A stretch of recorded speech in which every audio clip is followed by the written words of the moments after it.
নমস্কার। আজকে আমরা মিথুন রাশির বিষয় নিয়ে আলোচনা করব। মিথুন রাশির মধ্যে থাকা কিছু ভুল ত্রুটিগুলোকে নিয়ে আলোচনা করব। মিথুন রাশির কিছু নেগেটিভ স্বভাবকে নিয়ে আলোচনা করব। আপনি যদি একজন মিথুন রাশির ব্যক্তি হন, সেটা আপনি পুরুষ হতে পারেন বা মহিলা হতে পারেন, আপনার জন্য অনুষ্ঠানটি কিন্তু খুব গুরুত্বপূর্ণ। তার কারণ হচ্ছে একটাই, আপনার মধ্যে থাকা কিছু ভুল ত্রুটি যেগুলো আপনি যদি ঠিক করে নিতে পারেন, তাহলে পারে কালকের দিনটা, আজকের দিনটা যাই হোক না কেন, কালকের দিনটা আপনার জন্য নতুন কিছু নিয়ে আসবে, আপনার জীবনে নতুন সূর্য উঠবে। খুব ইন্টারেস্টিং অনুষ্ঠান আজকে। অবশ্যই আমরা অনুষ্ঠানে চলে আসবো, তবে চ্যানেলটিকে সাবস্ক্রাইব করে বেল আইকনটা ক্লিক করে দেবেন, এটাই রিকোয়েস্ট। মিথুন রাশির মধ্যে প্রথম যে দোষটি দেখতে পাওয়া যায়, এদের মধ্যে একটি দোনমনো মানসিকতা বা দ্বিচারিতা। তার মানেটা হচ্ছে কি, যে সর্বদা এই মিথুন রাশির মানুষরা স্বভাব প্রকৃতির, অর্থাৎ সর্বদা কিন্তু একটা কনফিউশনে থাকে যে এটা করলে ভালো হবে না, এটা করলে ভালো হবে না, বা এটা গেলে ভালো হবে না, এটা গেলে ভালো হবে না, এটা করব না, এটা করব না, এরকম একটা মানসিকতা এদের অল টাইম কাজ করে, যার ফলে এরা সলিড সিদ্ধান্ত নিতে পারে না। এবং এটা একটু বেশি বয়সে কি এদেরকে কিন্তু সমস্যার মধ্যে ফেলে, বা এদেরকে আফসোসের স্বীকার করিয়ে দেয় যে অনেক ভালো ভালো সুযোগ এসেছিল আমার জীবনে, কিন্তু আমি ঠিকমতো সেগুলোকে ক্যাচ করতে পারিনি, আমার দোনমনো স্বভাবের জন্য আমি ক্যাচ করতে পারিনি, যার জন্য কিন্তু সুযোগগুলো চলে গেছে। তো যদি এই দ্বিস্বভাব মানসিকতাটাকে চেঞ্জ করা যায়, তাহলে পারে কিন্তু মিথুন রাশির মধ্যে একটি নতুন শক্তি উৎপন্ন হবে, যেই শক্তির মাধ্যমে আপনি অনেক বড় বড় যুদ্ধ জিতে ফেলতে পারবেন। দ্বিতীয় নম্বর মিথুন রাশির নেগেটিভ গুণের মধ্যে পড়ে অস্থিরতা। এরা মিথুন রাশির মানুষরা একটু চঞ্চল প্রকৃতির, অর্থাৎ একটা জায়গায় স্থিরভাবে বসতে পারে না, একটা কথাকে স্থিরভাবে শুনতে পারে না, বারবার সে উঠে যাবে বা কিছুভাবে ফ্ল্যাকচুয়েট হয়ে যায়। এবং মিথুন রাশির মানুষদের ক্ষেত্রে আমরা যখন দেখেছি, যে কোনো বিষয়ের ক্ষেত্রে এরা মনোসংযোগটা করতেই পারে না। তো এর ফলে কি হয়, যখন এই মিথুন রাশি প্রেমজ সম্পর্কের মধ্যে বা এই মিথুন রাশি বিবাহিত জীবনের কোনো সম্পর্কের মধ্যে প্রবেশ করে যায়, তখন এদের এই চঞ্চলতার কারণে অনেক সময় প্রেমিকার মধ্যে বা স্বামী স্ত্রীর মধ্যে বন্ডিং প্রবলেম তৈরি করে। তো এটা একটা কিন্তু নেগেটিভ দোষ বলা যেতে পারে। মিথুন রাশির মধ্যে আরও দেখতে পাওয়া যায় যে মিথুন রাশির মানুষরা একটু বেশি বলে, করে কম। এদের সঙ্গে যদি আপনি কোনো রকমভাবে কথা বলেন, এদের কাছে নানান প্ল্যান রয়েছে, অনেক পরামর্শ রয়েছে, কিন্তু এরা নিজের জীবনে সঠিক পরামর্শ নিজের জীবনকে নিতে পারে না। অনেক সময় সমস্ত মিথুন রাশি না হলেও বেশ কিছু মিথুন রাশির মধ্যে এই দোষটি তো দেখতেই পাওয়া যায়, যে এরা বলবে অনেক, কিন্তু আলটিমেটলি এরা নিজের জীবনকে নিয়ে কিন্তু খুব একটা সিদ্ধান্ত নিতেই পারে না। আবার মিথুন রাশির মানুষরা কোনো বিষয় যদি এদেরকে বোঝান, এরা শান্তিতে সেটা শুনতেও চায় না বা শুনতে পারে না। তো এর ফলে একটি কনফিউশন বা একটি জায়গা তৈরি করে, যেটা মিথুন রাশির ভবিষ্যৎকে একটু জিজ্ঞাসার চিহ্নে ফেলে দেয়। মিথুন রাশির মানুষদের মধ্যে কিন্তু আরও একটা ব্যাপার রয়েছে, যে এরা একটু নিজেদের প্রশংসা শুনতে ভালোবাসে।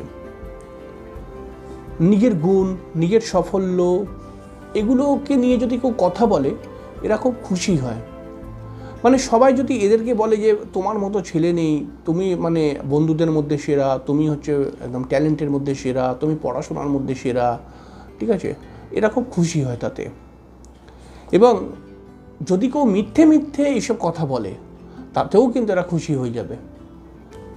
মিথুন রাশি একটুখানি প্রশংসা প্রিয়, যেটা বললাম। এছাড়াও মিথুন রাশির মধ্যে অনেকটা দেখা যায় এদের যে আবেগ, এই আবেগটাকে নিয়ে অনেকটা সমস্যা রয়েছে। কারণ পরিবার পরিজনের মানুষদের সঙ্গে এদের আবেগটা অনেক সময় মেলে না। কেমন ব্যাপারটা, এরা যদি দুঃখ পায় বা এরা যদি আনন্দ পায়, বা এদের যেটা আবেগ বলা যেতে পারে, এটা অনেক সময় প্রকাশ করতে এরা লজ্জা পায় বা প্রকাশ করতে সংকোচ বোধ করে, যার ফলে পরিবারের মানুষরা হয়তো এদের মনোভাবটা বুঝতে পারে না। এবং যেহেতু বুঝতে পারে না, সেহেতু তারা নিজের মতো চলে। তো এটা মিথুন রাশির মানুষকে অনেক সময় দুঃখ দেয়। মিথুন রাশির মানুষদের দুঃখ পাওয়ার একটি মাত্র কারণ হচ্ছে, সবথেকে বড় কারণ যেটা, সেটা হচ্ছে কি, আসলে সে বোঝাতে পারে না সামনের লোকটাকে যে আমার প্রবলেমটা কি। আসলে বোঝাতে যখনই যাবে না, সে একটা বোঝাতে গিয়ে আর একটা বলবে, একটা বোঝাতে গিয়ে 10টা প্রবলেমের কথা বলবে, তাহলে অটোমেটিক্যালি সামনের মানুষটা কনফিউজড হয়ে যেতে পারে। এটা মিথুন রাশির মানুষদের মধ্যে দেখতে পাওয়া যায়, বেশিরভাগ মিথুন রাশির মানুষদের মধ্যে দেখতে পাওয়া যায়। এবং যখন সামনের মানুষটা কিছু না বুঝতে পেরে ন্যাচারাল ব্যবহার যেমন করছে তেমনই করছে, তখন মিথুন রাশি আফসোস করে বা বলে যে আমার জীবনে কত দুঃখ এই সামনের লোকটা বুঝতে পারলো না। আসলে মিথুন রাশিটা বোঝাতে পারে না যে আমার জীবনে কত দুঃখ তুমি এটা বোঝো, এটা বোঝাতে পারে না। তার বিভিন্ন বলতে হবে, তো তাকে সামনের লোককে তো বোঝাতে হবে যে আমি কতটা দুঃখে রয়েছি। মিথুন রাশির মানুষদের মধ্যে রয়েছে বিশাল বড় কোনো দায়িত্ব এরা পালন করতে চায় না।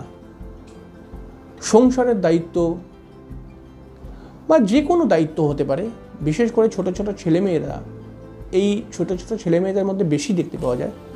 এরা খুব একটা দায়িত্ব নিয়ে এগোতে চায় না এবং বিভিন্ন এক্সকিউজ দিয়ে দায়িত্বকে হাঁটাতে চায়।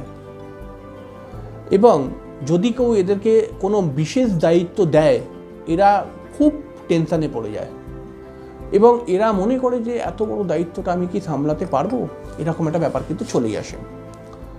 তবে মিথুন রাশির ছোট ছোট দোষ ত্রুটিগুলো যেমন রয়েছে মিথুন রাশির মধ্যে, তেমন মিথুন রাশির মধ্যে কিন্তু বেশ কিছু গুণ রয়েছে। যেমন এরা খুব ভালো পরামর্শ দিতে পারে। মিথুন রাশির মানুষরা অনেকটা বুদ্ধিমান, ব্যবসায়িক মাইন্ড এদের মধ্যে ভালো রয়েছে। মিথুন রাশির মানুষ যারা হয় তারা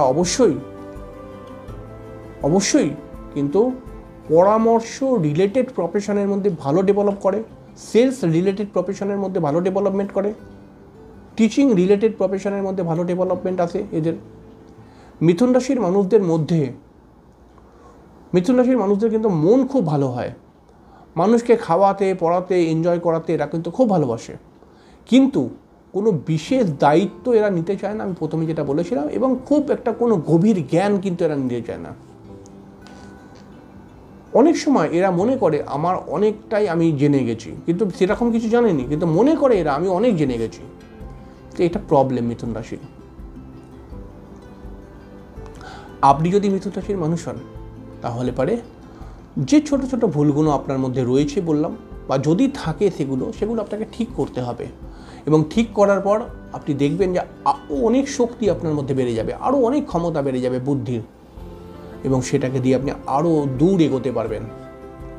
প্রথমেই যে দোষটি আপনার মধ্যে রয়েছে বললাম, যে কনফিউশন, দোনমনোভাব, এটা তো অবশ্যই হাঁটাতেই হবে। কারণ দোনমনোভাব হয়তো আমরা সাধারণ দৃষ্টিকোণ থেকে যদি দেখি তাহলে বিষয়টা খুব ক্যাজুয়াল, কিন্তু ব্যাপারটা কিন্তু এতটা ক্যাজুয়াল নয়। কারণ এই দোনমনোভাবের জন্য কিন্তু অনেক সুযোগ সুবিধা হাত থেকে বেরিয়ে যেতে পারে। তো এটাকে নিয়ে অবশ্যই প্লিজ ভাববেন। যাই হোক, আজকে এখানে শেষ করলাম, পরের দিন দেখা হবে আর একটি নতুন অনুষ্ঠানের সাথে। ততক্ষণের জন্য নমস্কার, ভালো থাকবেন, শুভরাত্রি।